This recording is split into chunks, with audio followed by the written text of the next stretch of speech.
Heart rate variability is a way to measure the overall health of your nervous system. And in my opinion, the most powerful effect that you can have on your heart rate variability is through optimizing your sleep.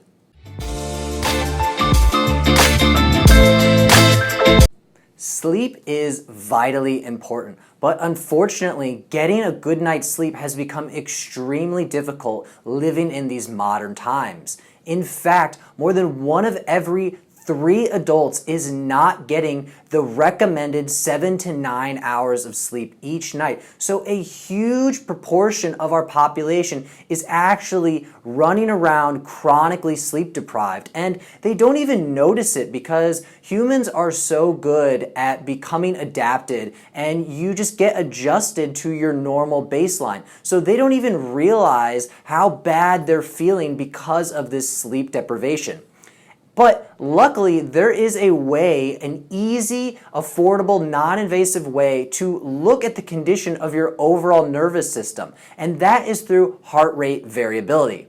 Now, scientists have looked a lot at how sleep deprivation is going to affect heart rate variability because it makes sense that if you are chronically sleep deprived, that is going to be putting a huge amount of stress on your overall nervous system. And so if you're able to look at the health of your nervous system through this heart rate variability, you should be able to see these effects. So the best study that I found, which was a very large study, they looked at over 1,000 people. And what they saw was that those individuals that were sleeping for less than 7 hours per night had very decreased levels of their heart rate variability scores, and they also had very increased levels of their resting heart rate. And your resting heart rate can be thought of as a way of looking at your overall stress levels. So if you are extremely stressed, you're not getting enough sleep, you're overworked, you're sick, you're tired, all of those things are going to raise your resting heart rate. So a normal individual is going to be somewhere between 60 to 80 beats per minute at rest. If you are a healthy individual or some type of an athlete or you exercise a lot, your heart rate can be much lower than that. It can be in the 50s or even in the 40s if you are a very well-trained athlete. But even in those individuals, if you were not getting enough sleep or if you were overtraining, that's when you would start to see that resting heart rate increase. So if you were able to accurately measure your heart rate variability and you were doing this consistently so that you knew what your regular baseline levels were, you would easily be able to see how much even just a single night of bad sleep is going to affect your heart rate variability scores, which again are an indicator of your overall nervous system health. And I know personally, if I get a bad night's sleep, that my heart rate variability scores are going to be much lower than my baseline. And so this can be a very easy way for you to see the condition of your overall nervous system.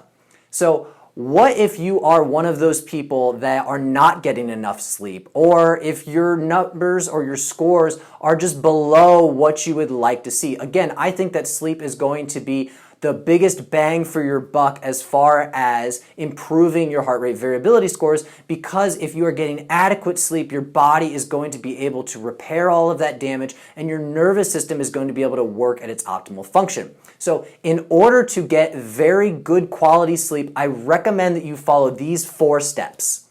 First, you should track your sleep. You can't know how well you are sleeping if you're not measuring it in any way. People's subjective opinions on how often they are sleeping, how long they are sleeping, are generally very inaccurate. So you really need to have some type of objective measurement in order for you to be able to make some good quality decisions and determine where you're even at. So what I personally have been using is an app called the Sleep Cycle app. And this is an easy application you can get on your phone. And what it does is it either listens to your movements, so it picks up on the sound, or it picks up on the vibrations. You can set it on the edge of your bed. And it's going to be able to tell you where you're at in your sleep phases, because your body's going to go through different phases of sleep. You're going to be into deep sleep where you're not going to be moving at all. And then you're going to move into REM sleep where you're dreaming and you might be moving, kicking, turning over, things like that. So you can get an objective measurement of how well you're sleeping, and then that can guide what you need to do in the future. Maybe you're already getting the, between 7 to 9 hours of sleep each night. Well, then you don't really need to do a whole lot as far as improving the length of your sleep. But if you are chronically getting less than 7 hours of sleep per night, you really need to step up your game, because this is going to have major implications for your overall health and your well-being in the future. Now, step 2 is that you really need to understand light. So there are different wavelengths of light, and if you guys can imagine the rainbow, you have Roy G. Biv, so red on the top, and purple and violet and blues are at the bottom. So those blue wavelengths of light are going to be what actually tell your brain that it's daytime through certain chemical receptors that are inside of your eye.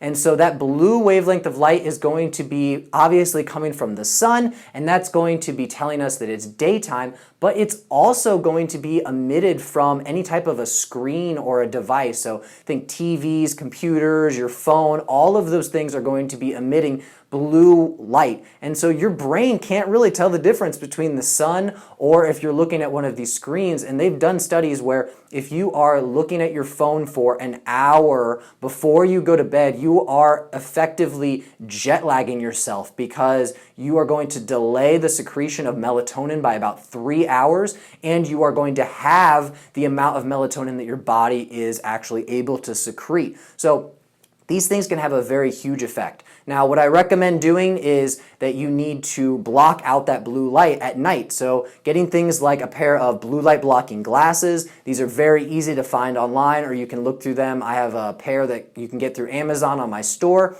You really need to get some good blackout curtains. Most of us live in the city where there are street lights outside of our windows. And again, that blue light is going to tell your body that it's daytime. It really can't tell the difference between that. So really making your room as dark as possible is going to be very effective. The other thing that you can do is to download a program called Flux, F.LUX, onto your computer, and that will naturally sync up with wherever you're living in the world, and it will start to decrease the amount of blue light that your computer is secreting during nighttime hours. So once the sun goes down, the computer will start to become more red, and that blue light will become filtered out. Now, in the morning, you want to be doing the opposite of that. So you really want to be getting as much bright light exposure in the morning as you can to tell your body that it's actually daytime. And so getting outside, going for a walk, going out on the patio, or at least even getting near a window are going to be very easy steps that you can take to actually tell your body that it is daytime and that it should be awake.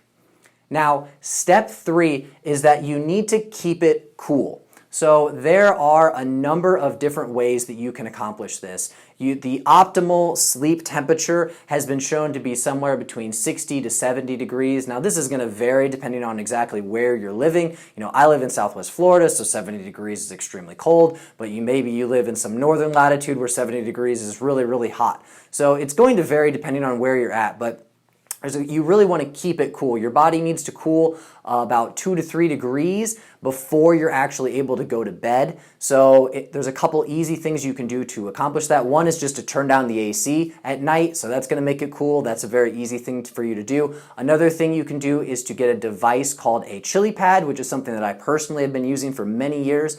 It's this little cube that sits next to your bed, and it circulates cold water underneath of your mattress to actually keep your entire mattress cool, and so you can accurately control the temperature that you're sleeping at, which is really, really effective. Especially, again, I live in Florida, so I don't have to cool my entire house down. I can just cool down specifically where I'm sleeping, so it ends up saving me money on electricity.